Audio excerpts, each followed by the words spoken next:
Labą visiems. Šiandieną noriu Jums parodyti, kaip aš darausi Greenmaxą. Šiandien yra pilnatis, o per pilnatį parazitų yra dauginimosi laikas.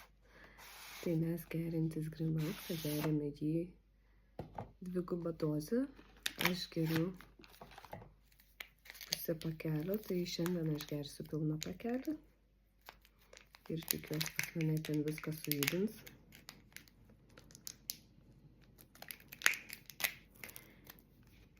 Imame štai tokį kiekį vandenuko. Truputį aš gal parodysiu, kaip aš beriu. Beriame ir išmaišome Greenmaxą. Jis yra labai skanus. Žalių obuolių ir kivių skonio. Taip pat labai skaniai kvepia. Labai geras dalykas žarnyno veiklai, išsituštinimui, kam užkietėję viduriai, sutvarko netgi tokią ligą kaip divertikulitas. Tai yra, kai žarnose pasidaro kišenės ir jos užsikiša, tai vat iš ten padeda išvalyti visas susikaupusias išmatas. Dėl divertikulito gali susikaupti ir atsirasti žarnyno akmenys, kurie labai sunkiai pasišalina. O mums Greenmaxas padeda atsikratyti šitų akmenukų, jie išeina su išmatom ir palengvėja tada mūsų gyvenimas. Aš pati labai džiaugiuosi atradusi Greenmaxą, nes man labai dažnai užkietėja viduriai.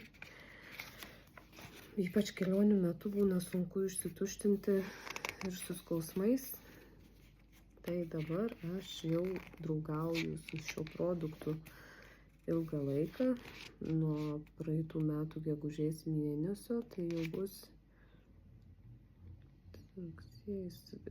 metai 5 mėnesiai. Labai ilgai. Štai aš turiu tokią knygutę, kur yra viskas surašyta apie Greenmaxą.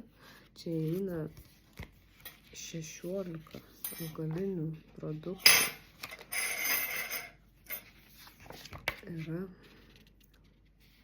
pieno erškėtis, chlorofilas, kionutrimas, apelsinas, benegutė, gyslotis, kivių pluoštas, probiotikai, daržovių ir žolelių mišinys. Taip, ir nauda sveikatai, žarnyno detoksikacija, subalansuotas maistas, padeda sumažinti cholesterolio kiekį, reguliuoja cukraus kiekį kraujyje, gerina medžiagų apykaitą, mažina riebalų sankaupas, išvalo kraują ir suaktyvina kraujotaką, stiprina fiziologinės funkcijas, sumažina laktozės netoleravimą, svorio valdymas ir įvairių ligų prevencija. Taip, tai mes geriame jį likus 1 valandai prieš miegą. Suberiame į šaltą vandenį iš 150 ml ir išmaišome. Pasidaro tokia masė panaši į kisielių.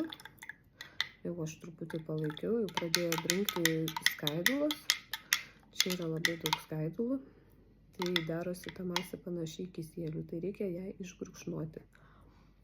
Na ir po to geriame šiltą vandenuką. Aš geriu iš tikrųjų maišytą drungnam vandenį, man skaniau taip geriasi, kaip kisielius. Skanaus. Tai vat, o po pusvalandžio rekomenduojame išgerti karšto vandens stiklinę. Ir taip pat rytą pradėkite su karšto vandens stiklinė, nes tai sužadina tulžies veiklą. Ir gali būti taip, kad netgi atsikėlus kelius pirmus gurkšnius, jau jūs norėsite į tualetą. Ir eisite labai greitai išsituštinti. Tai vat, tai ką. Lengvos jums pilnaties, skanaus Greenmaxo ir sveikatytės. Malonu, kad klausėtės. Iki.